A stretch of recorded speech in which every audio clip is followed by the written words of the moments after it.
kaip ir anksčiau čia kalbėjom, kad mes planuojam tęsti tą tokį jau tradiciniu tapusį tą webinarų ciklą.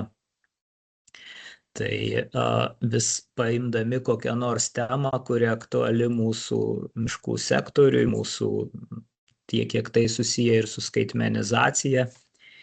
Ir čia šiandien turime tokią, sakyčiau, gan naują temą apie klasterius.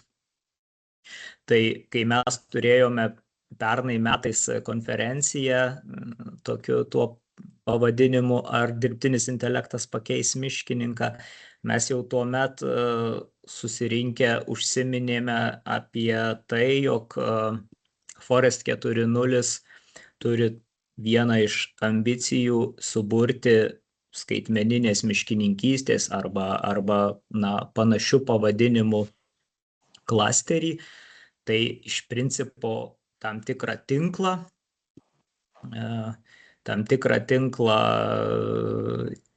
įmonių, organizacijų, kompanijų, tyrimais užsiimančių, verslų užsiimančių, viskas, kas aplink miškus ir skaitmenizacija. Bet šiandien matyti apie tai ir plačiau ir padiskutuosim. Tai šiandien mes pasirinkome tokią laisvesnę diskusijos formą, nebus kažkokių tai didelių prezentacijų. Tai kviesim aktyviai išsakyti savo mintis visus dalyvaujančius. Šiandien mes, matau, turime 20 maždaug žmonių, tai galbūt jų dar bus daugiau.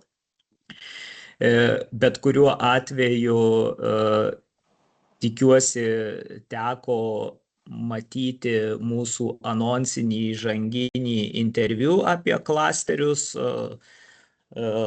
su jau gerai išvystytų ir veikiančių klasterių atstovais, kurie yra ir partneriai mūsų Forest 4.0 projekte.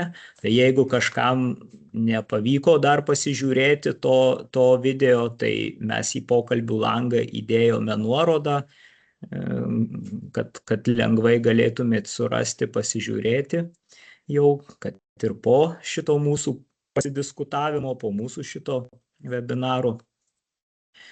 O šiandien tada, apie viską iš eilės pradėkime apie klasterius, kaip tas mūsų kuriamas klasteris galėtų prisidėti prie miškų ir viso miškininkystės sektoriaus, ir aš sakyčiau netgi plačiau prie viso miškų vertės grandinės sektoriaus sąsajoje su skaitmenizacija. Tai turbūt aš ties šitą vietą įžanginę kalbelę ir baigsiu. Dar matau, mūsų projekto vadovas Tomas yra prisijungęs, tai galbūt dar keletą žodžių norės irgi tarti prieš jau einant į diskusiją. Tai Tomai, nežinau. Tai sveiki visi, tai aš daug trukdyti nenoriu, bet labai smagu, kad tokį gražų penktadienį susirinko vis tiek žmonės pasikalbėti, pasitart, reiškia matos interesą. O pati mintis, mes su Nerijum nemažai esam ir su Gintautu diskutavę, kaip vis tai galėtų veikti tas klasteris. Tai mes norėtumėm, kad tai būtų kuo mažiau formalu ir kad tai būtų tiesiog tinklas, kur skirtingų interesų grupės galėtų susitikti, apsitart, dalinti savo patirtim ir sukurti kažką naujo ir įdomaus. Ir man atrodo, tam tikri žingsniai jau ir tai veikia ir vyksta. Ir tikiuosi, kad tai dar sėkmingiau judės. Po šitos diskusijos gal bus ir kažkokie apmatai atsiras ar dar kažkas. Noriu pasitikslinti, įdomu. Could we speak in English or everybody understands Lithuanian? Because I see some Latvian names in the list as well. So just checking how you should proceed with the discussion.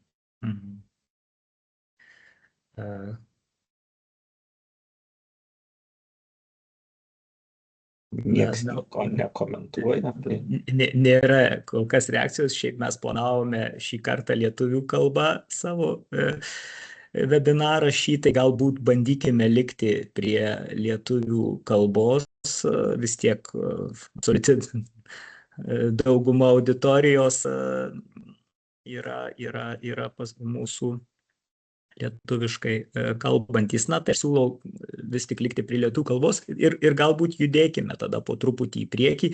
Ačiū Tomui už tikrai gerai sukoncentruotas tas mintis dėl to, kaip mes galvojame tą klasterį organizuoti. Bet matyt, apie tai pasidiskutuosim dar daug plačiau šiandien. Tai Rokai tada perduodu žodį ir kviečiu tada pamoderuoti mūsų šitą diskusiją. Ačiū už įžangą, Nerijui ir Tomui. Tai aš kadangi matau daug prisijungusių ir neįsijungusių kamerų, tai kviečiu ir kameras įsijungti, kad mes galėtumėm turėti tokį face to face, ar kaip čia veidas į veidą bendravimą, kuo gyvesnį, kas jaučiasi, kad nori būti matomas. Tai mes turėjome tą įrašą, kuris yra anglų kalba, ten galima pamatyti jį ir su lietuviškais subtitrais nusistačius. Ir ten buvo tokia ganėtinai koncentruota ir nuosekli diskusija, patirties dalinimasi su Ulrika, kuri yra iš partnerių Interior Cluster of Sweden, ir su Kristina iš AgriFoodo. Tai čia matau, Kristina yra prisijungusi. Tai gal iškart, Kristina, jūs ir pakviesiu pasidalinti savo įžvalgom. Man kas užsifiksavo labiausiai, kai kalbėjom apie tai, kad nuo ko reikėtų pradėti, tai buvo atsakymas networking, tinklaveika ar ne, komunikavimas tarpusavio. Tai laba diena visiems, labai ačiū. Ačiū Rokai, kad pakvietėt irgi, manau, labai gera tema ir geras webinaras. Tikrai džiugu matyti tiek daug prisirinkusių žmonių šiandien. Teisingai ir pasakyta, kad klasterį steigiant pirmiausia reikėtų pagalvoti, apie kokią mes tą pridėtinę vertę bandysim kartu sukurti, ar ne? Nes apie ką yra klasteris? Jeigu jau kažkur tai būrėmės, tai koks tas mūsų pagrindinis tikslas? Šiuo atveju klasterio, kuris veiktų miškininkystės sektoriuje, tokio nėra. O čia dar prijungiant technologijas galima tikrai papildomai daug vertės matyti. Toliau su klasteriu gali būti labai, kaip aš sakau, plati tematika, ką galime nuveikti. Ir naujos technologijos, ir nauji kažkokie bendri produktai, ir pilotavimas, vėlgi didelės galimybės, tarkim, eiti į tos pačius europinius projektus ir bendrą kažkokį projektuką galima pasirašyti, kur Lietuvą mes kaip pilotą galime nusimatyti, ar ne. Vat vakar mes abu su Roku sudalyvavom ir LIFE yra tokia programa, kur tinka labai pilotavimui visos šalies ir parodymui, ką mes galime diegti naujai. Tai vėlgi čia reikia to noro. Ir susitarti visiems bendrai, kad kodėl mes būrėmės, ką mes norime iš to pasiekti. Nes reikia suprasti, kad klasteris tai nėra organizacija, kuri siekia pakeisti politikos, nežinau, formavimą arba kažkokius įstatyminius aktus konkrečius. Tai nėra lobistinė organizacija. Tai organizacija visų pirma, kuri nori verslui ir dalyvaujančiom kitom organizacijom sukurti didesnę pridėtinę vertę, veikiant kartu, negu kad jos veiktų po vieną. Tai gal trumpos tokios pirmos įžvalgos. Ačiū. Čia svarbi dalis iš tikrųjų, kad turi jungtis kartu, bet dėl bendro tikslo. Tai kai kalbėjome su tam įraše, su Ulrika ir Jumis, tai atrodė, kad ten jie greitai išgrynino tokį svarbų, galbūt esminį naratyvą, kuris vis iškeldavo, tai skaitmeninis pasas, digital passport, ar ne? Interior Cluster of Sweden turi 120 narių ir pagrinde tie nariai yra būtent iš baldų gamybos ir baldų pramonės, yra didelių ir mažesnių įmonių. Ir jie tada visi matydami tą bendrą poreikį kažkaip tai struktūrizuojasi ir dalinasi patirtimi, kažkurie galbūt išbando ir duoda kažkokius tai atgarsius, kiti galbūt orientuojasi kažkokį platesnį technologijos pritaikymą.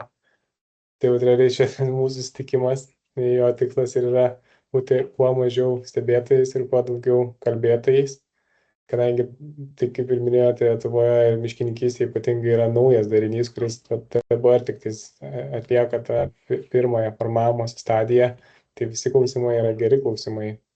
Ir kol nėra to, kaip pasakyti, išgryninto koncepto, tai tas pirminis įsitraukimas, jisai turbūt ir sukuria kažkokį pamatą tam tolimesniam klasterio vystymuisi. Tai kaip man, Kristina, kaip tą networkingą, tarkim, šiandien netgi irgi kikofinti geriausia būtų? Ar reikia kelti temas konkrečias, ar kažkokius pavyzdžius traukti iš patirties? Aš manyčiau, visada yra geriausia susitikti kažkokiame tai formate, ar ne? Ir mano prioritetas vis tiek iš didelės patirties yra toks, kad geriausia susitikti gyvai. Galima, reiškia, diskutuojant nuotoliu, tai yra viena, bet geriausia yra susitikti gyvai, kažkoks formatas, jeigu yra tai tam tikras, nežinau, gali būti specialus renginys, gali būti kito renginio dalimi, ar ne? Ir jau gyvo tada susitikimo metu, žinoma, iškeliamos tam tikros ar idėjos iš anksto, ar tai gali būti padaryta kažkokia tas minčių šturmas, vadinamas lietuviškai, ar ne, prieš tai, apie ką mes kalbėsime ir kodėl mes apie tai norime kalbėti.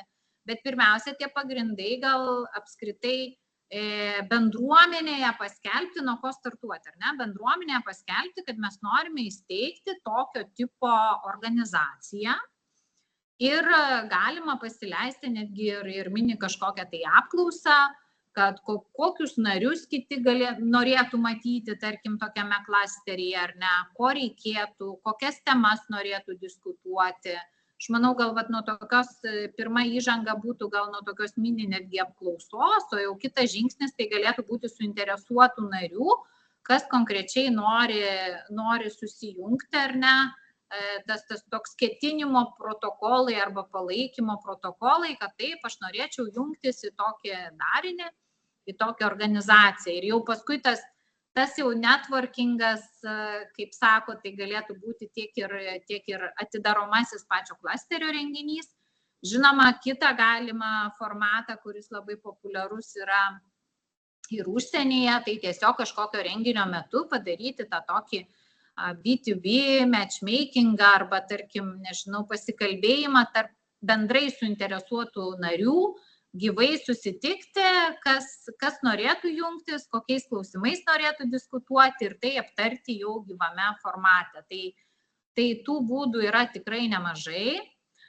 Kas mane dar vis stebina Lietuvoje, tarkim, ar ne, kad nors mes jau daug metų labai kalbame apie klasterius, dar vis dėlto Lietuvoje mažai kas supranta, kasgi tas klasteris ir kokią čia man naudą duos. Sako, tai kodėl aš čia turėčiau jungtis, arba tai ką jūs čia dabar, aš jau prisijungiau, ką jūs man dabar čia atnešite ir duosite. Tai reikia suprasti vieną dalyką, kad kada mes susijungiame ar ne ir bendradarbiaujame, viskas yra apie žmones. Tai čia labai svarbi vieta, kad kiekvienas mes ir atnešam pirmiausia idėją. Susibūrę kartu galim nuspręsti, susidėlioti, pasibraižyti, sugalvoti, o nuo to jau galima atsispirti, nes vienas žmogus niekada nieko nesukurs. Vat kaip sako, taigi paskyrėm klasterio jau tą vadovą, na tai dabar tegul vadovas jau čia ir dirba.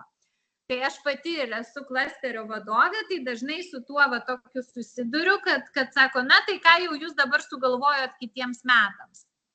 Viskas yra gerai, galime sugalvoti, tik reikia galvoti kartu ir ypatingai kuriant visiškai naują klasterį. Aš manau, kiekvienas atėjęs narys, jis turėtų pareikšti savo poziciją, nesvarbu, jisai didelis ar mažas, bet kiekvienas išsakyti, tai kur jisai matytų vertę, kas jam realiai duotų tą vertę. Ir kaip mes, Rokai, ir diskutavome podcast'e, kad tų verčių yra labai daug. nuo naujų vertės grandinių sukūrimo kartu, ar ne, iki bendradarbiavimo su tarptautiniais partneriais, ėjimų kartu į projektus. Projektai gali būti nacionaliniai, gali būti tarptautiniai. Dar kitas variantas - užsienio partnerių pritraukimas. Koks tas bus klasteris? Mums reikia tų užsienio partnerių, nereikia. O jeigu mes juos turim, ką mes su jais veiksime? Jeigu mes turim, tarkim, mokslo institucijas, vėlgi, ko verslas norėtų iš to mokslo institucijų, koks būtų lūkestis, ką mes galim kartu nuveikti su mokslo institucijomis. Aš manau, kad apskritai šitas laikotarpis yra toks teisingas organizacijai, naujam klasteriui atsirasti, vien dėl to, kad dabar yra planuojamas jau naujas programavimo laikotarpis. Dar senasis, kaip jau po truputį užsibaiginėja, bet naujasis yra planuojamas ir labai aiškiai galima matyti prioritetinės kryptis, atnaujintas industrinės politikas, ar ne, kokie prioritetai vėl yra visoje Europoje brėžiami. Ir klasteriai, aš galiu pasakyti, atsakingai yra įtraukiami praktiškai visų strateginių krypčių įvairiuose sektoriuose įgyvendinimą. Čia vėl reikėtų suprasti, kad tai yra labai svarbus darinys, kur mes galėsime dalyvauti ir prisidėti. Tai čia tikrai įdomi dalis iš karto brėžia turbūt tą prasme platesnių rakursų. Ir klausimas tada, kaip klasteris taps tą jungtimi? Tos iniciatyvos vis tiek veikia, ar ne? ES komisija, kažkokie atstovai tiesiogiai nebūtinai kreipsis, reikia kažkaip su jais irgi megzti santykį. Nerijus papildyti tikriausiai nori. Ne, aš tiesiog klausydamas daug visokių minčių iš karto kyla, tai dėl to net ir norėjau trupučiuką ir sureaguoti. Tai, iš tiesų, tai vienas dalykas dėl tematikos, tai ji, aišku, jau ten vėliau gryninsis eigoje, bet šiaip bendrą tokį skėtį arba tą jungiančią tematiką, tai mes kaip ir jau po truputį per savo čia visą eilę įvairių diskusijų esam prasigryninę. Mes kalbam iš principo apie pažangiosios miškininkystės koncepciją Lietuvoje. Ten ir tada po šitą vėliavą mes labai daug su inovatyviom technologijom susijusių sprendimų galime kurti kartu, kurie būtų naudingi ir mūsų verslui, ir mūsų institucijoms, ir mūsų bendrai sektoriui miškų. Tai čia tokia, kaip ir jau yra tam tikra užuomazga, tik mes dar vis to neįvardiname, kad čia mes kuriame klasterį. Tai čia tas momentas labai svarbus, ką Kristina sako, kad reikia tą miau pasakyti kažkuriuo momentu ir įforminti tai.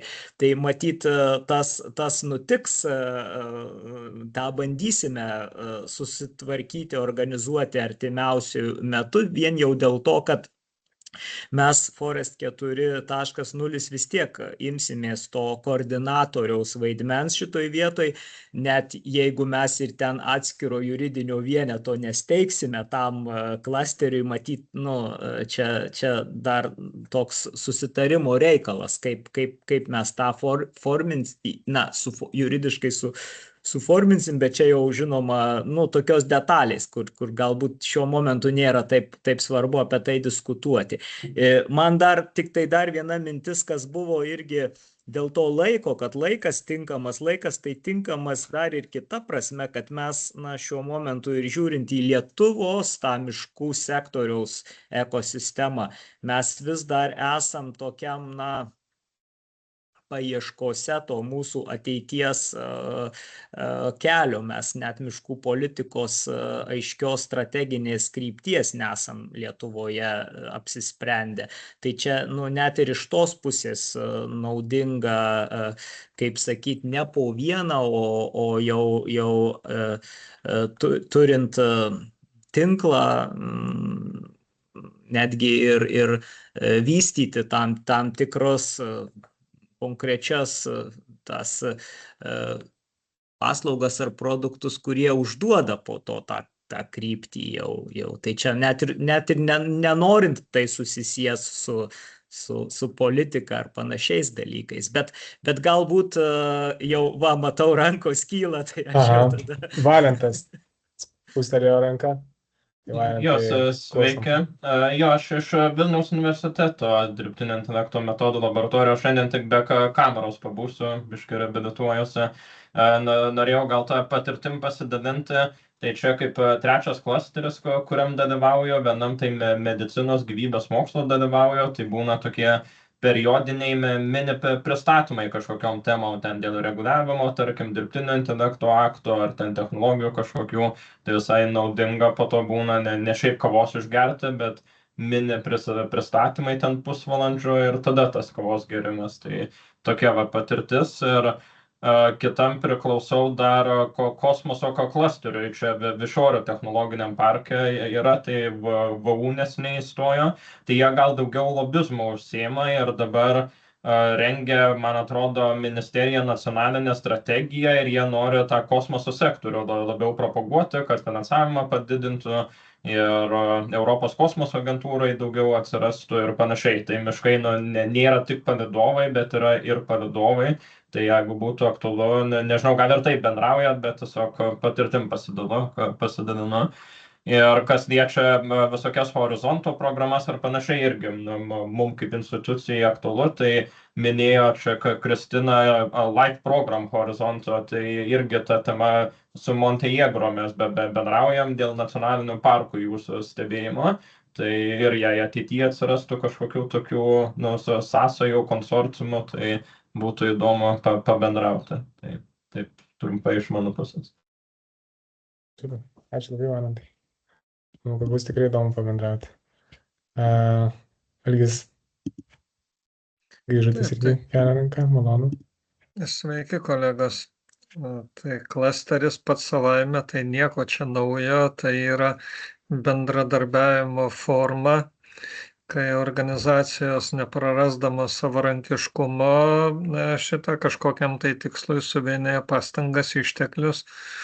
Ir čia jau buvo miškų sektoriui vis tiek, ar tai gamybinis, ar tai mokslinis, ar ten ta politinės kompetencijos tikslų formuojamas klasteris, tada nuo to priklauso, kaip toliau gali būti vystytis. Aš pamenu, čia jau buvo ekonomikos inovacijų, tada buvo ūkio ministerija dar vadinama, ta klasterizacijos tokia vystymą buvo plėtota ir aiškintasi, kas tie klasteriai, kurie jie veikia, kaip ta organizacinė forma išlieka gyvybinga, ne tik tai kokiam tai tokiam europiniam projektui gauti finansavimą, bet ir gyvybingai egzistuoti toliau. Tai viena iš prielaidų yra, kai yra vienas koks nors vedantysis ar koordinuojantis partneris organizacija, kuri vykdo savo veiklą, ypatingai tai pasiteisina gamybinėje srityje, o kiti tada jungiasi, prisideda savo kompetencijom ištekliais, matydami prasme prie tos krypties veiklos. Tai čia jeigu Forest 4 kaip kompetencijų centras miškų mokslo žinių skaitmenizacijos srityje formuosit tokį partnerių ratą, tai aišku, būtų pilnai galima ir mum kaip miškų savininkam prisijungti partnerių teisę ir tada savo išmanimu prisidėjimu pasiimt keletą temų ir vystyti. Tai tiek trumpai, dėkui už iniciatyvą, linkim entuziazmą ir neprarast ryžto tuo keliu toliau eiti. Ačiū. Nerijau, ką turite, kaip sureaguos? Oi, labai gerai, puiku, reiškia iš tikrųjų, tai čia tokia mintis ir buvo, kad būtent mes matom ir miško savininkus, ir miško valdytojus kaip pagrindinį tą tokį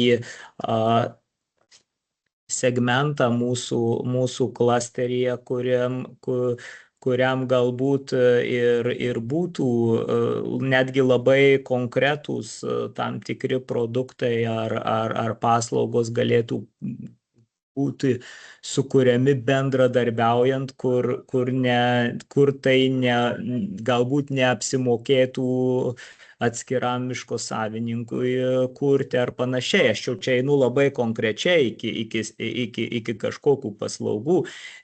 Mes tikrai negalvojam apie šitą klasterį kaip apie kažkokį tai alternatyvą, pavyzdžiui, vienas ar kitas įmonės ar savininkus atstovaujančioms asociacijoms, tai čia skirtingi dalykai. Tai dėl to, ką Algis labai teisingai užakcentavo, kad koks tas klasterio vaidmuo, tai jis skiriasi ne tik nuo ten lobistinių ar kitų organizacijų, bet ir nuo asociacijų ar nuo kitokių formų to jau bendravimo. Tai man atrodo, kad čia labai, labai geras, taiklus Algio pastebėjimas, kad nieko naujo, galbūt, bet miškuose, ypač su inovatyviom technologijom ir su skaitmenizacija, tai mes matom tą prasme kaip naujo tokio darinio, bet žinoma, viskas priklausys nuo to, kiek matys prasme jungtis į tą klasterį atskiri žaidėjai, atskirus ten ar organizacijos, ar asociacijos, ar įmonės. Tai jo, tokia būtų reakcija. Algis, matau, nori sureaguoti atgal. Taip, tiesiog vieno dalyko nepaminėjau. tą kompetencijų centrui mes turim Europos miškų sektoriaus technologijų platformą ir ruošiantis Horizon programos sekančiam laikotarpiui, dabar kaip tik tai derinama strateginė tyrimų darbotvarkė, pasiūlymai, kryptis, priemonės ir Lietuvoje mes ten tą nacionalinę FTP dalį iki šiol ten pakoordinuojam, bet būtų visai gerai tokį išeiti labiau profesionalesnį ir nuolatinį darbą. Tai va vienas iš, manyčiau, pirmų dalykų, netgi neįkūrus tą pilno klasterio, sudalyvauti šitam strateginės tyrimų darbotvarkės formavime ir pateikime savo nuomonės ir pastabų nuo Lietuvos. Tai būtų labai konkretu. Ačiū. Kristina, gal dar galim grįžti prie Valento, ką irgi sakė, 3 klasteriuose įsitraukęs ir visi tokie skirtingą pobūdį atrodo pagavę. Vieni turi kažkokius pristatymus ar ne, kiti tarsi labiau orientuojasi į lobizmą, taip sakė. Tai klasterių įvairovė. Ne, tai čia matom, jo, kaip yra nusprendžiama, labai teisingai sakoma. Šiaip tai džiugu girdėti, kad tikrai yra palaikančių ir norim daryti, ir norim kurti tokio tipo klasterį. O klasterių ta veikla, jinai vėl priklauso nuo susibūrusio to noro, ar ne? Tai aš netgi ten to labai lobizmų, bent jau kaip pavyzdys buvo pasakytas, nepavadinčiau, jeigu kuriama kažkokia tai strategija ir norima įtraukti būtent savo tematiką, tai čia kaip tik net ne lobizmas, o čia yra ekspertų, kaip socialiniai labiau partneriai, net sakyčiau, kad prisidėjimas kaip ekspertų. Tai šioje vietoje aš gal truputį praplėščiau, ar reikia atskiro juridinio vieneto ar ne. Va čia yra labai didžiulė įvairovė, nes jeigu tai yra atskiras juridinis vienetas, mes tokio juridinio vieneto kaip klasteris neturime, ar ne? Tai artimiausias tam juridinio vienetui būna asociacija. Tai su asociacija automatiškai mes turim labai daug biurokratizmo, kiek bent jau man yra tekę susidurti, ar ne, tai yra papildomos išlaidos, papildomi buhalteriniai dalykai ir taip toliau. Tai dėl to visoje Europos Sąjungoje vyrauja ta tokia labiau prieiga, kada yra ne atskiras sukurtas kaip juridinis vienetas ir tai yra klasteris, bet yra vienas paskirtas, kas tai bebūtų, gali būti universitetas, gali būti NVO, gali būti UAB netgi, ar ne, bet kas yra paskirtas kaip klasterio koordinatorių Ir visi kartu tarsi pasirašo tokias bendradarbiavimo sutartį, kad mes kartu bendradarbiausim tam tikruose ten klausimuose, taip spręsime ir taip toliau. Tai čia tada tik tai atsiranda tas toks pačio klasterio, ar ne, pačio klasterio koordinatoriaus, tokio gal labiau finansavimo klausimas, ar ne, dėl tų papildomų veiklų, kur jau įsitraukia klasterio koordinatorius, kaip jisai finansuosis. Tai čia tik tai, bet aš sakyčiau, čia yra mažesnė detalė, negu kad visiškai kurti naują organizaciją, ypatingai asociaciją, kur ten vėl daug papildomų klausimų, bet vėl priklauso labai nuo partnerių. Čia jau yra iš mano, tik tai, aš sakau, iš mano patirties. Ir jeigu pažiūrėtumėm, kas turi ilgalaikės patirtis, kaip italai, ispanai, pas juos klasteriai gyvuoja po 20 metų, 30 metų, ar ne, ten nariai, reiškia, būna po 500, po 1000 narių, 1500 narių viename klasteryje. Tai iš mano patirties matyti ir būna, pavyzdžiui, NVO arba kažkoks toks neutralesnis universitetas, jie yra kaip koordinatorius. Ir tas koordinatorius, jis visur dalyvauja, eina, jisai turi tam tikrą procesą, kaip jisai dirba su savo partneriais, reiškia, kaip jiems praneša, atsiskaito arba kaip koordinuoja veiklas, yra įkurti klasteriuose darbo grupės, vadinamos, man labai patiko, gerbiamas Algis pasakė, sako, mes galėtumėm prisidėti prie tam tikrų tematikų. Tai taip iš tiesų ir vyksta, ar ne, jau susikūrus klasteriui, susibūrus tam suinteresuotų organizacijų, reiškia, grupiai, yra jau tada pasiskirstama, kad kažkas ne vien jau čia koordinatorius turi viską padaryti, visus darbus, bet tada pasiskirstama prioritetinėmis temomis.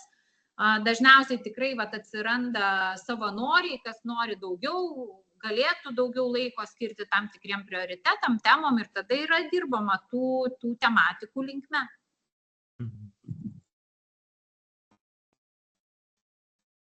Ypatingai, kas projektus liečia, ar ne, bet vėlgi, jeigu yra tas susidomėjimas, tai nariai ir pasako, taip mus domina, tarkim, kaip pavyzdys LIFO projektas, kokios potėmės galėtų dominti ir tada jau kažkokia ten susibūrusi, ten jau mažesnė žmonių grupė, jeigu klasteris ten yra 50 organizacijų, tai gal ten susibūrė kokie 3, jie kartu išsinagrinėja, kokios tos temos, kuriem partneriam tiktų, kokia gali būti tematika, einam, neinam. Ir irgi čia iš klasterio visiškai patirties paskelbama, kad sako, galime eiti į šitos prioritetinės tematikas, siūlom tokias temas, jeigu ten kitų temų nėra, galim, siūlom šitiem partneriam burtis ir dažnai būna, kad, pavyzdžiui, kiek reikės įdėti pastangų, ar rašys patys, ar bus papildomi ekspertai pasamdyti, na, tokį kaip čia. Pagrindinį sudėliojimą puzlės tų didelių dalių, reiškia, jau sudėlioja, kaip čia toliau galėtumėm žingsniuoti, bet tada jau kartu susibūrus jau reikia visiems nariams pabaigti tas mažesnės dalytas susidėlioti. Ir tai yra, kaip čia pasakysiu, tikrai taupo resursus, taupo energiją visiems nariams, manau, kad tai yra didžiulė vertė, tas toks bendras komandinis darbas link tų bendrų tikslų. Ypatingai, kai tu esi tame pačiame sektoriuje, kai tu veiki ne kaip kažkokie, ne kaip konkurentai, bet kaip partneriai, čia yra didžiulis pasiekimas ir didžiulė vertė. O beje, ką ir Rokas vakar girdėjo, net LIFO ekspertai buvo, reiškia, iš Europos komisijos prisijungę, pabrėžė keletą kartų, sako, labai mažai lietuviai duoda paraiškų.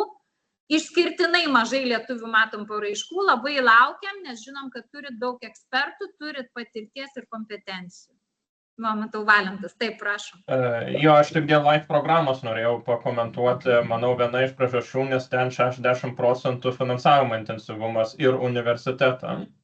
Tai reikia 40% nuosavo kapitalo, yra 30% ten kofinansavimas kažkaip, bet neturiu dar patirties, kaip ten tiksliai veikia. Tai manau, dėl programos dėl to gali būti. Aš iškart pakomentuosiu, matot, tam ir reikia klasterio. Ne, iš tiesų tas prioritetinių tematikų finansavimas yra 60% eina iš Europos komisijos, o tada iki 95% universitetai netgi iki 100% gali gauti, o eina iš nacionalinio finansavimo. Bet tu turi, va, čia yra tos LIFE programos toks unikalumas, kur tos yra didesnės temos, didesni finansavimai.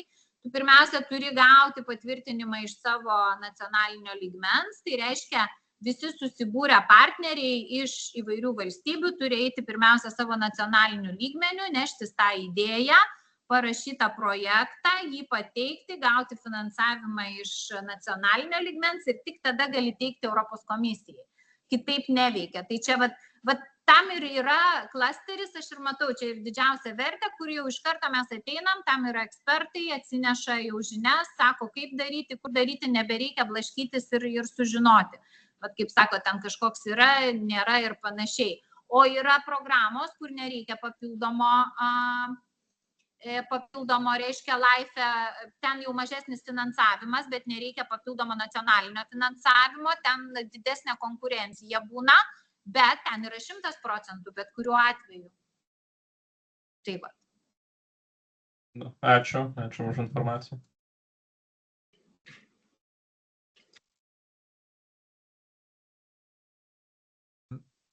Rokai, mikrofonas išjungtas, jeigu bandai sakyti kažką. Taip, norėjau pasakyti, kad iki Liepos 14 reikia pateikti, ar ne, dabar tą pirminį draftą aplinkos ministerijai, jeigu šiemet dalyvauti LIFE projektą. Tai čia tuo atveju, jeigu apsispręsime, o manau, kad taip, su kokiu nors konsorciumu eiti į vieną ar kitą. Tai čia labai geras pavyzdys, tarp kitko, dabar gavosi taip, gal kiek netikėtai su tais LIFE projektais, bet labai geras pavyzdys. Žinoma, tų projektų yra labai įvairių, tų projektinių galimybių. Ir čia šitoj vietoj aš galėčiau turbūt irgi tą dar kartą paakcentuoti, ką Kristina minėjo, kad mes tikrai dar nepanaudojame visų tų galimybių, ypač netgi ir toj sąsajoj su mūsų sritimis, su miškais. Tai dabar man jau po truputį tenka daugiau įsijungti į įvairesnius tuos formatus, tai iš tikrųjų mes čia dar kaip sakant, turim galimybės didelės. Tai kaip manot, jeigu yra didelės galimybės, koks tada galėtų būti geriausias būdas ištransliuoti jau tą platesnę auditorijai? Vis tiek reikia susiaurinti kažkokią tai programą, ar daryti, kaip minėjo Kristina, gyvus sutikimus organizuoti, apklausa, atsimenu, dar buvo minėta, irgi šitą net pasižymėjau, siūsti. Aš tai galvoju, kad mes pasidėliosim tą visą eigą, čia būtinai, čia tos vertingos įžvalgos ir iš Kristinos pusės, tai mes jas tikrai panaudosim. Tai, o kad galvojant apie gyvą renginį, tai mes jį būtinai pasidarysime ir čia, čia šiandienos mūsų mintis buvo labiau taip tokia įžangėlę padaryti, pasidiskutuojant ir tuo pačiu ir sužinant naujų dalykų, labiau dar iš tos tokios įžanginės pusės apie klasterius ir kaip čia galėtų matyti naudą dalyvavimo tame klasteryje mūsų šitą ekosistemą su miškais susijusių organizacijų įvairaus pobūdžio, kurią mes jau po truputį, kaip sakyt,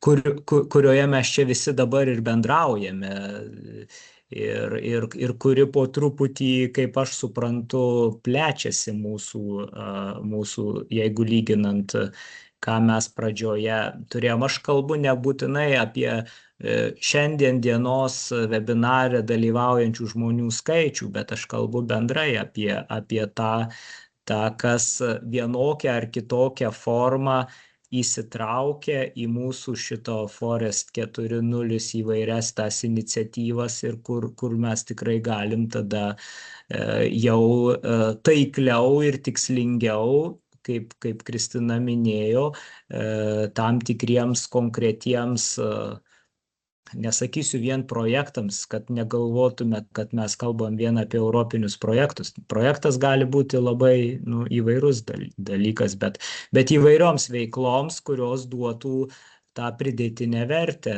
konkretiems dalyviams ekosistemos, kurie mato tos vertės naudą ir įsitraukia tokiu būdu į vieną ar kitą veiklą, projektą, pavadinkim kaip norim, jau konkretesnį to klasterio viduje. O kad klasterio kad iki klasterio galbūt net mums dar ir tikslinga būtų pasigryninti lūkesčius ir tematiką per tam tikrą apklausą, tai kodėlgi ne, šitą galima pasidaryti. Ir mes jau turime tą pirminį tokį kaip ir įdirbį mes turim pasidarę tos mano jau pradžioje paminėtos mūsų pernai organizuotos konferencijos metu. Mes jau gryninomės tam tikrus lūkesčius sąsajoje miškų sektoriaus ir skaitmeninių technologijų inovatyvių, tai nuo to būtų galima atsispirti ir dar paplėtoti jau kad galbūt ir išgirstant netgi labai konkrečių lūkesčių iš konkrečių ekosistemos dalyvių, iš konkrečių sektoriaus dalyvių. Tai manau, kad ir šitą galima bus mintį pavystyti, o jau po to ir formalizuoti tą klasterio steigimą. Tik dar ta mintis, kad, iš tikrųjų labai ačiū, Kristina tą labai gerai sudėliojo taškus dėl juridinio atskiro vieneto. Matyt, mes irgi jau ir Tomas minėjo pradžioje, kad mes vis tik esam linkę nekurti dar vieno juridinio vieneto, kai mes jau turime Ekscelencijos centrą Forest 4.0 kaip atskirą juridinį vienetą, kuris mūsų supratimu galėtų imtis to koordinatoriaus vaidmens, o jau tuomet atskirų tų prioritetinių temų koordinatoriais galėtų būti visai kiti klasterio dalyviai. Tai taip, turbūt čia galbūt galėtų tas būti. Norėjau paklausti, jeigu reflektuojant tą anksčiau vykusį renginį, tai kur labiau vis tiek linkstama iš tos dabartinės ekosistemos, nes miškininkystė nuo tyrimų, medienos ruošos, jos realizacijos iki gamybos, ir kur dabar atrodo tas būtų toksai epicentras? Tai ten, kaip aš ir sakau, čia reikėtų išsiplėtoti dar, bet tuo metu mūsų buvo visas susikoncentravimas į inovatyvias skaitmeninės technologijas. Ir inovatyvias skaitmeninės technologijas sąsajoje su veikla miškuose, su miškininkystė.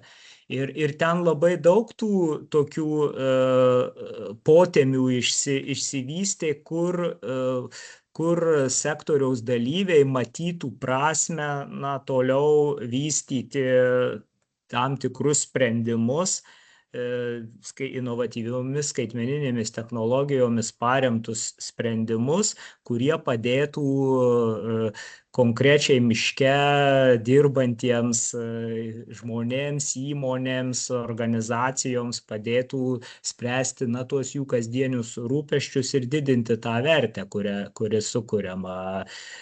Tai čia labai plačiai buvo, pradedant nuo to, kad nuo paprasčiausios ten miškų inventorizacijos ir stebėsenos ir supratimo, kas ir išsimatavimo, sužinojimo, kas tame miške darosi, panaudojant skaitmeninės technologijas, iki sprendimų paramos sistemų, kurios padėtų miško savininkui priimti miškininkavimo sprendimą arba institucijai priimti sprendimą dėl vieno ar kito reguliavimo visos šalies mastu. Tai čia labai plati ta tema, ta temų visa aprėptis labai plati ir čia matyt jau jau eigoje tuomet išsigrynintų konkretūs, paminėsiu žodį, projektai, kur jau būtų galima dirbti prie labai konkrečių sprendimų jau to klasterio viduje ir kartu dalyvaujant ir mūsų ekscelencijos centrų.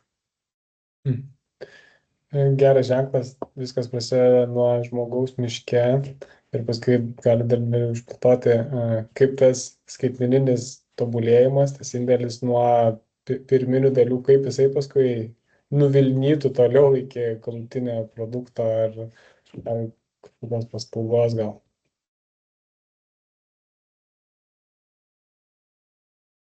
Jeigu reikėtų tiesiog pagalvoti, skaitmena, mes tada turime tikslesnę miškininkystę, sužinome dar detaliau, kas yra iš tikrųjų ir tada prasideda ta visa grandis, kad medienos atsekamumas ar kažkokie resursų planavimas.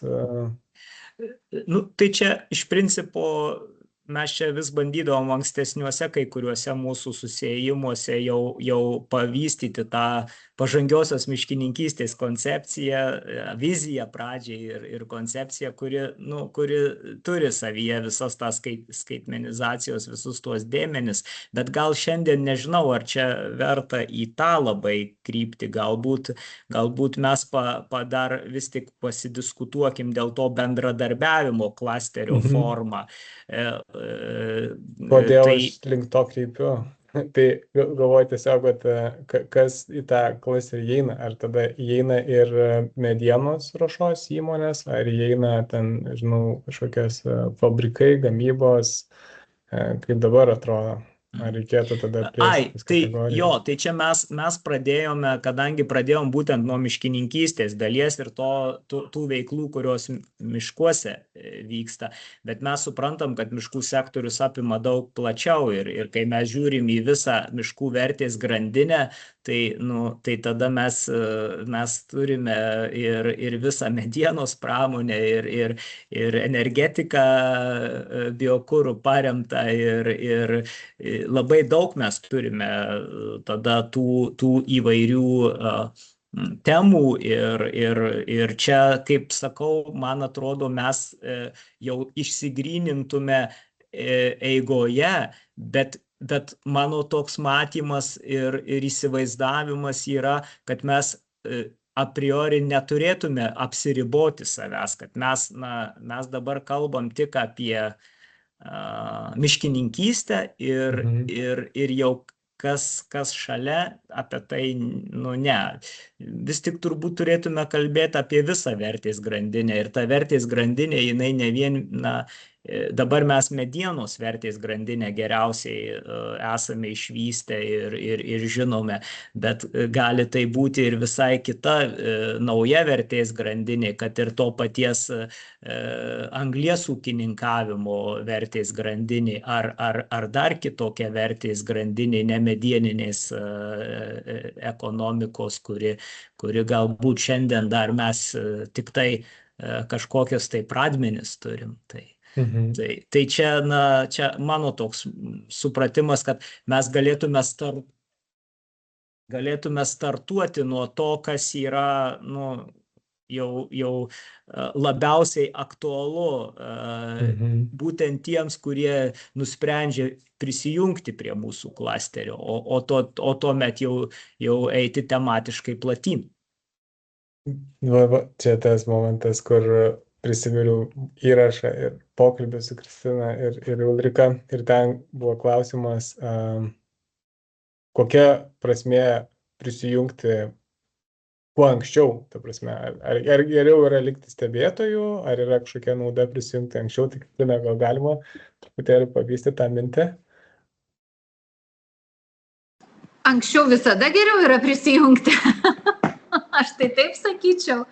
Nes tu formuoji kryptį organizacijos, kai tik tu pradžioje prisijungi, tai tavo norai iš karto jau, kaip aš sakau, dedami ant stalo ir tikrai yra visos pusės suinteresuotos, kad tu pasiektum tų savo tikslų, kur tu prisijungi. Kada tu prisijungi jau į pažengusią organizaciją, kurioje procesai visi nugludinti veikia, kada jau turim darbo grupės, kada jau, reiškia, dirba žmonės, tai visada bus sunkiau atėjus tavo ten tik tai su kažkokiu tai klausimėliu, turėsi rasti labai aiškę nišą, ar tinka ar netinka. Tai čia, manyčiau, yra didžiausia vertė, žinoma, nuo pat pradžių. Nes tavo balsas lygiavertis pilnai. Tai aš kviesčiau burtis, taip. Mes, sakau, Lietuvoje kartais tokie nedrąsūs būname, bet jau kai susibūrėme, tai labai gerai ilgą kelią nueinam ir pasidarom viską, ko mums reikia ir susidėliojam.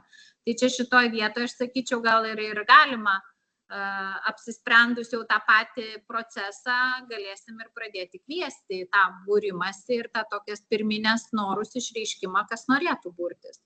Kad matytumėm, kokios organizacijos, kokie yra pageidavimai. Kažkas dar girdžiu, bet nematau rankos pakeltos. Tai norėjau dar tik tais užakcentuoti tą svarbią dalį, kaip Nerijus minėjo, kuo ilgiau veikia projektas arba pats ekscelencijos centras Foras 4.0, tuo daugiau pavyksta prieiti prie visokių potencialių galimybių, ar ne, kokie projektai Europos mastu, kokie įsitraukia yra rinkos dalyviai. Ir atrodo, tada taip organiškai viskas nusidrenuoja ar nukeliauja į klasterį, kur ta informacija yra skleidžiama plačiau ir tada siekiama platesnio įsitraukimo ir tada jau praktinio įgyvendinimo. Geras ženklas. Gal, Rokai, reiktų pabandyti pakviesti ir mes turim 28 dalyvius šitam webinare. Galbūt vis dėlto dabar iš to, ką kalbam, gal yra kažkokių minčių kyla, norisi ką nors pasakyti, gero ar blogo, galima visaip. Pagal abėcėlę. Iš tikrųjų, tai pavyzdžiui, man ką būtų įdomu išgirsti, tai Mariaus Takauskas. Mariau, girdimus? Nebūtinai, gal paskui. Kažkas buvo liktis ir iš valstybinės miškų urėdijos, jeigu neklystu, ar nėra nieko. Aš tokias diskusijas Europoje dažnai girdėdavau, sako, tai mes jau čia kai verslas būrėmės, ar reikėtų kviesti valstybinės institucijas, aš sakyčiau privalomai, ir jeigu jie tik tai su noru jungiasi, tai čia kaip tik dar tvirtesnis tas pagrindas tokiai, reiškia, vertingai organizacijai atsiranda, nes vėlgi keliaujant į projektus, tai turėti kaip partnerius valstybinės organizacijas yra labai didžiulė pridėtinė vertė. Ir organizacijoms tikrai yra neblogai, bet apskritai projektų įgyvendinimą, jeigu tu turi nacionalinių valstybinių institucijų palaikymą, kurios kartu eina į projektus, yra visai kitaip žiūrima, vertinant projektą. Ačiū už komentarą. Gal šitoj vietoj iš tikrųjų labai, palaukit kažkas. Marius grįžo. Labą dieną, pasijungiau mikrofoną, kažkaip nepavyko iš karto. Tai sveiki visi, aš esu Marius ir šiandien pirmą kartą tenka dalyvauti klasteryje, pirmą kartą, kaip sakant, prisijungti prie tokios organizacijos. Tai tokia naujovė, šiek tiek bandau dar suprasti, kaip čia ir kaip veikia viskas ir kaip čia turėtų viskas tas atrodyti. Nes aš esu iš privataus sektoriaus ir prekiauju miškais, privačių asmenų miškais prekiaujame. Ir man labai aktualūs yra duomenys, kokie yra tikslus duomenys apie miškus. Ir kaip galima būtų prisidėti prie to įsiaiškinimo, ar, kaip sakant, prie šito projekto, kaip būtų, gal galėtumėt papasakot. Realus atvejis. Yra žmogus, konkretus poreikis. Jo, čia labai geras klausimas. Čia aš tik tai žiūriu, dabar nematau kolegos Gintauto, mūsų vyriausiojo mokslininko.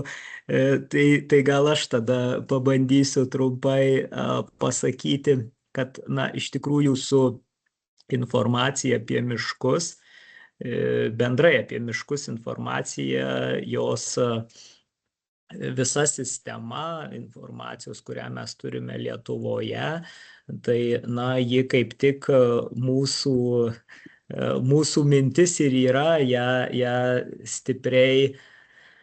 stipriai išvystyti, lyginant su tuo, kaip yra dabar, kad mes turėtume daug tikslesnę ir detalesnę informaciją apie miškus, tai tam šiuo metu mes jau rengiam, turime tam tikrus bendradarbiavimus su valstybinė miškų tarnyba ir su miškų urėdija ir rengiam tam tikrus sprendimus jau.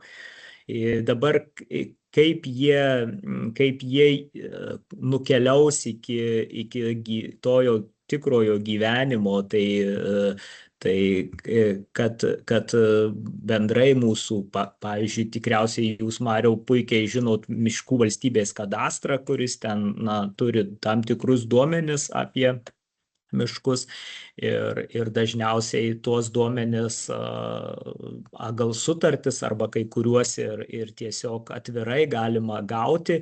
Dažniausiai problematiška yra tas, kad tie duomenys nėra aktualūs, dažnai jie būna gerokai pasenę. Tai turim pavyzdžių, kur ten ir po 15 ir po 17 metų jau nebe atnaujinta, nebedaryta ta vadinama inventorizacija įprastinė ir todėl tenais gali labai skirtis nuo tikrovės tas, kas, sakykime, yra tuose duomenyse. Tai mūsų, pavyzdžiui, čia yra irgi vienas iš užduočių savo užsiduotų, jog sukurti tokią sistemą, jog tie duomenys būtų kuo artimesni realiems. Tai yra ir tam panaudojant būtent tas inovatyvias skaitmeninės technologijas. Ten pradedant jau kitur įprastų lazerinių skenavimų, kurio mes vis dar dorai nenaudojame mūsų inventorizacijose miškų ir einant daug toliau ten bet visą tai darant sistematiškai. Tai čia, dabar turbūt gal aš labai į detalės neisiu, bet tik tiek, kad čia būtų kaip vienas iš tokių irgi temų, kur aš manau, kad daug kam būtų aktualu, ne vien valstybiniai miškų tarnybai ir valstybinių miškų urėdijai turėti aktualius duomenis apie mūsų miškus. Tai čia jau viena tema, kur galima bendradarbiauti. Matau, Algis nori sureaguoti, galbūt iš karto tada. Jo, tai dėkui, labai aktuali tema, nes tai geri ketinimai šitą gali nueiti per niek, kadangi aplinkos ministras gegužės 14 pasitvirtino tvarką ir įkainius, kur už kiekvieną miškų duomenų pateikimą į miškų kadastrą valstybinį miško savininkai turės mokėti. Už įrašą ten numatyta 6,40 €, tai kai šiuo metu miškų įstatyme numatyta, kad šitie duomenys valstybės funkcijom reikalingi vykdyti, turi būti teikiami nemokamai ir dar turėtų už kiekvieną hektarą miškotvarkos inventorizacijos valstybė sumokėti po tuos minimalius 7 €. Bet mes jau taip turim vengimą šitą naudotis registrų centro tom paslaugom, kur iš kiekvieną mygtuką paspaudimą bando biznį daryti, o aplinkos ministerija dabar nori įtvirtinti tą tokį neginčiamo biznio modelį pasipinigauti. Tai duomenų mes, jeigu vadovautis valstybiniu miškų kadastru, neturėsim kurį laiką. Dabar sekantis etapas, aplinkos ministerija bando įtvirtinti dar vieną prievolę, kad tu negalėsi nieko, jokių leidimų gauti ar derinti, jeigu duomenys inventorizacijos nebus atnaujinti.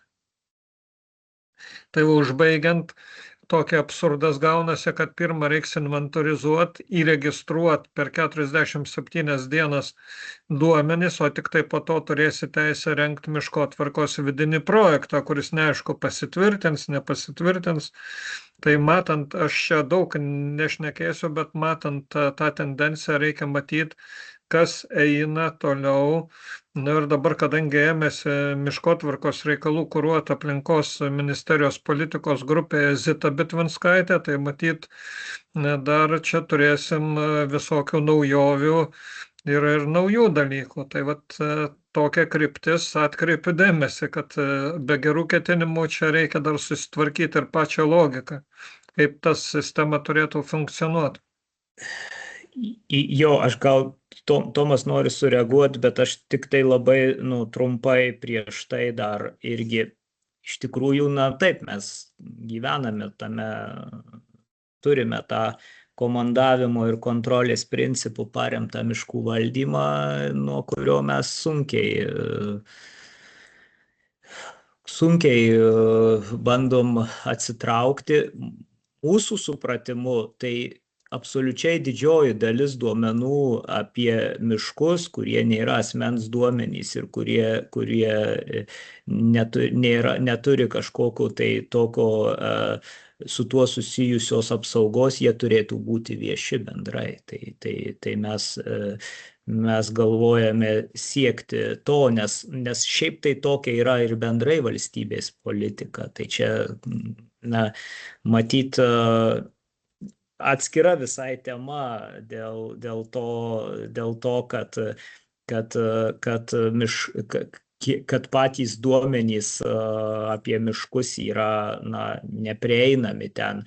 Bet tai, kad savininkas būtų verčiamas susimokėti už duomenų įnešimą į kadastrą, tai aš manau, kad čia yra šiaip atgyvenęs dalykas. Šiaip tas kadastras turėtų būti atnaujinamas iš duomenų, kuriuos ne pats savininkas net ir turėtų ten deklaruoti ar apmokėti ar panašiai. Visą tai galima puikiai atlikti šiuolaikinėmis technologijomis, nuotoliniais metodais. Tomai, aš atsiprašau, čia biškį už. Jo, tai aš tai galvoju, kad tam tikrų momentų mes gal galim ir pagalvoti apie diskusiją ir su registrų centru, ir su ministerija, bet aš suprantu, kad turbūt miškininkų bendruomeniai tai čia šiek tiek yra naujiena, bet aš iš Infobalto kampo tai puikiai žinau ir registrų centro praktiką, ir tuo labiau mes ir esam ir bendradarbiavimo sutartį turim ir su registrų centru, tai taip pas juos žino turbūt, kad su visais kitais duomenim viskas yra apmokestinama didesnė ar mažesnė suma.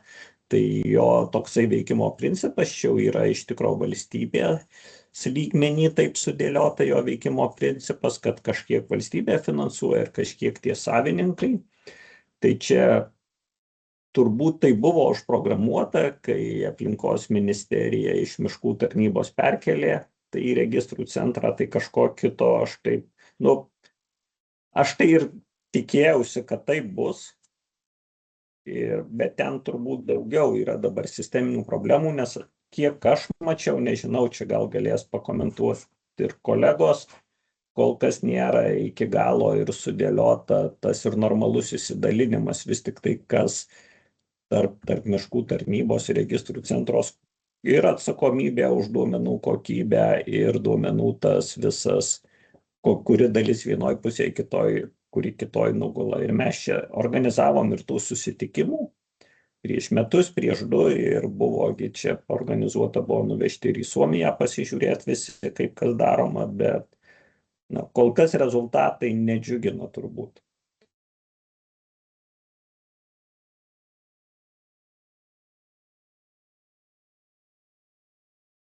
Norėjau paklausti, Kristinos, tokio tipo klausimas, klasteris irgi gali kažkaip spręsti, diskutuoti tarpusavyje, čia formatą atitinka, tokios aktualijos, ar labiau yra kažkokia, nežinau, kito pobūdžio reikalai, praktika. Žinoma, kad atitinka ir žinoma ir gali ir reikia diskutuoti iškylančias problematikas, be abejo, labai tinka, aš matau. Gerbiamas Algis, ar jūs papildėt? Na, jeigu tinka, tai tada Tomai, čia su registrų centro modeliu mat ne tik už duomenų įnešimą, bet ir už patikslinimą kiekvieną reikia mokėti. Tai jie suinteresuoti, kad tų klaidų būtų daugiau, nes už kiekvieną pakoregavimą dabar reikia ir teoriškai, ir praktiškai, jeigu tave privers, kad be šito tu negalėsi vykdyti jokios veiklos. Tai ten yra sisteminės tos paklaidos, miškotvarkos projektų parengtų dabar taip ir nesugeba įnešti į tą registrų centrą, nėra instrumentų padaryta, tai čia būtų gerai kaip kompetencijų centras, kad jūs taip turėdami išmintį ir supratimą kuruotumėt po truputį tą sritį, nes jinai kiekvieno mūsų gyvenimą liečia. Ačiū. Ar gal truputį, ir jau dabar aš įšokau, truputį ir pasakysiu, pakomentuosiu, kadangi aš dar prieš pradėdamas šitą Foresto karjerą, ir tęsintis lygiai grečiai iš Infobalte, buvau, ir ką tik tai balandį baigėsi mano antra kadencija valdyboje ir prezidentavimas, tai, sakykime, IT sektorius su registrų centru taip gana aštriai diskutuoja nuo turbūt jo atsiradimo pradžios, nes ten visada buvo daug problemų. Tai iš tikro tam tikra prasme bent techninės dalys dabar jau yra kažkiek taip pagerėję, technologiškai bent. Palyginus, aš suprantu, kai jūs susidurėt, matot problemas, bet jeigu palygint, kaip ten viskas veikia prieš 10 metų, tai dabar yra daug kas žymiai geriau veikia. Bet taip yra daug problemų ir šitos visos iš tikro sprendimai iki galo, kas už ką turi mokėti ir taip toliau, šitas tikrai dėja, bet neįspręsta iki galo ir čia turbūt jau šakinių ministerijų irgi šiek tiek klausimas, kaip tą susidėliot. Bet aš tai siūlyčiau apie tai, sakau, atskirą turbūt diskusiją pasidaryti ir juos pasikviestus. O ką Rokas klausė ir ką Kristina minėjo, tai aš manau, kad tokių būtent asociacijų, klasterių ir tokių viešų organizacijų vienas iš darbų ir yra tam tikrą interesą ar atstovauti ir mes žymiai daugiau galimybių turim diskutuoti ir būtent tada, jeigu to tinklo nariam iškyla kažkoks rimtesnis klausimas, tai žymiai lengviau yra tarpininkauti, nes tai nėra kažkoks vienas konkretus verslas, dar kažkas, bet būtent keli nariai. Jeigu tai pasidalinant, pavyzdžiui, Infobalte pas mus mes kaip ir pusiau juokais sakom, kad jeigu 3 nariai sako, kad kažkas blogai ten su kažkuria tai valstybinė institucija, nesibendrauja normaliai, tada Infobaltas jungiasi. Aišku, jeigu vienas narys ten nepavyko jam pirkimo laimėti, ne visai tas dalykas, reikia suprasti, bet jeigu tai vis tik liečia tą platesnį ratą narių, tai tada organizuojami arba uždari, atviri susitikimai, bet irgi, kad nebūtų sprendžiama vieno konkretaus verslo kažkoks interesas, bet tinklo kažkokių narių, tai tada tikrai tokios platformos ir yra vienintelis normalus būdas turbūt tą daryti, Kristina, čia nežinau, ar gali pakomentuoti irgi, bet aš kito būdo net ir neįsivaizduoju. Taip, nes jeigu mes paimtumėm ten, nežinau, kur jau būna kaip pramonininkų asociacijos, tai ten labai tą teisinį teisėkūros procesą tik tai orientuojasi, ar ne, o mes, kai susibūrėm į klasterį, tai būtent ir yra tie tokie konkretūs skauduliai, juos spręsti, neapsiribojant teisėkūriniu vien tik tai procesu, bet ir bendraja prasme, tada apimam ir projektus, ir bendrus produktus, ir bendras idėjas, ir bendras paslaugas kuriam ir panašiai. Tai žymiai išsiplečia pats tas aprėpties ratas, taip galima sakyti, ar ne, tų bendrųjų reikalų, kuo klasteris gali užsiimti. Ir šiuo atveju, aš manau, labai čia teisingai būtų, jeigu čia tokia skaudanti vieta, aš nesu pati iš miškininkystės sektoriaus, tai tai užgirstu naujų problematikų. Tai tikrai čia galėtų būti vienas iš tokio labai, kaip čia, pirmas solidus klausimas, kur galima eiti, sakyti, kad mus palaiko sektorius, visi išreiškia čia, reiškia, savo pastebėjimus, kurie labai svarbus ir norėtumėm atkreipti dėmesį ir diskutuoti tą linkme. Tai tikrai ir tinkamai reikia ir galim. Ačiū. Turime dar daugiau klausimų, pastebėjimų. Aš tada turiu vieną klausimą. Mes kalbame apie miškininkystę pagrindai iš tos žmogaus miške medienos ruošos, Nerijus minėjo credit carbon farming temą.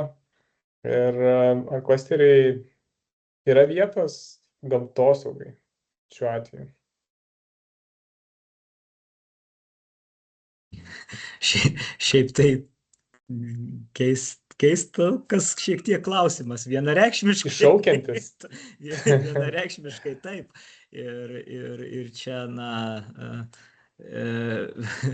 mes turim tą tokią polarizuotą visuomenę ir paskutiniu metu dirbtinai sukeltą priešpriešą, kad miškininkai tai nėra gamtosaugininkai ir kad miškininkystės sektorius čia nėra apie gamtosaugą. Tai čia toks truputį, aš žinau tą visą dirbtinį tą priešinimą ir tą problemų kėlimą, bet šiaip iš tikrųjų tai mūsų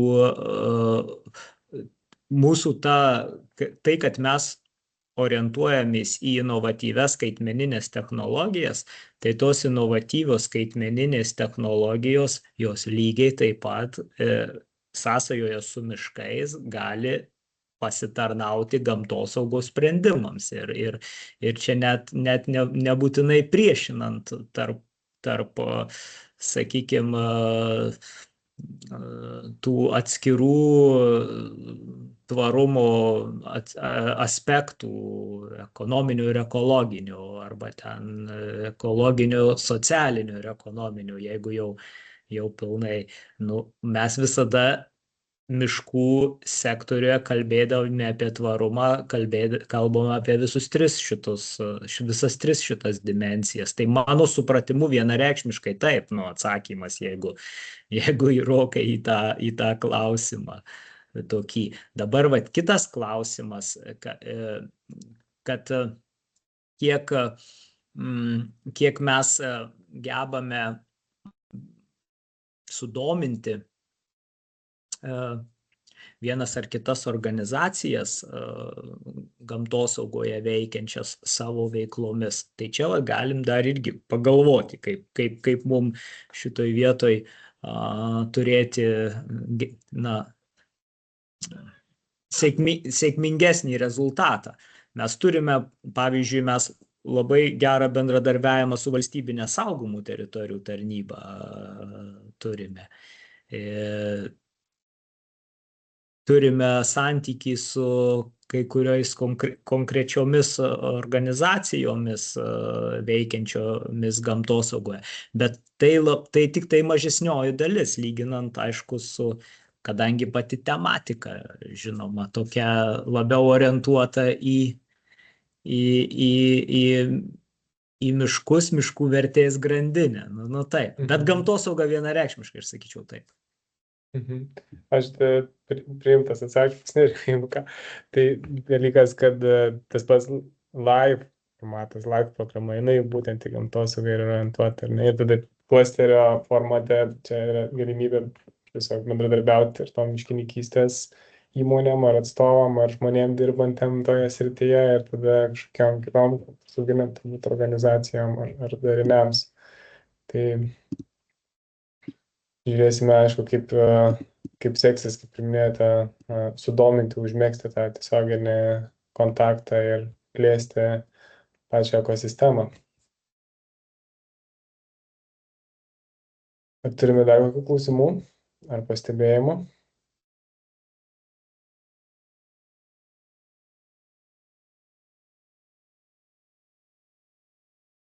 Gerą valandą čia jau esam. Tai aš tai manyčiau, kad jeigu iš tikrųjų jau išsisakė tie, kas norėjo, mums nėra kažkokios būtinybės būtinai prailginti laiką. Tai turbūt galėtume eiti link pabaigos tada, jeigu tokia situacija. Gal, čia dar trumpam pasidalinau ekranu, kur yra mūsų įrašas YouTube ir yra nuoroda patalpinta į chatą, tai kviečiu pažiūrėti ir užtvirtinti turbūt, arba dar kažkur tai pagilinti tam tikras dalis. Čia yra Ulrika iš Interior Cluster of Sweden, kuri pasidalino tą patirtimi iš Švedijos daugiametę. Tai tas klasteris vienyje 120 organizacijų įvairiausių ir mes tiesiog tokią laisvą formą pabendravome, kaip kas ir ką. Tai kviečiu pasižiūrėti. Ir tada, rezumuojant, padėkosiu visiems dalyvavusiam, kas prisijungia, kas įsitraukia. Ir tada ieškosime datos, ar gyvam, ar kitam online susitikimui, ar apklausai, ar kaip čia viskas dėlios, žodžiu, eigoj. Tai ačiū ir gerą savaitgalį visiems.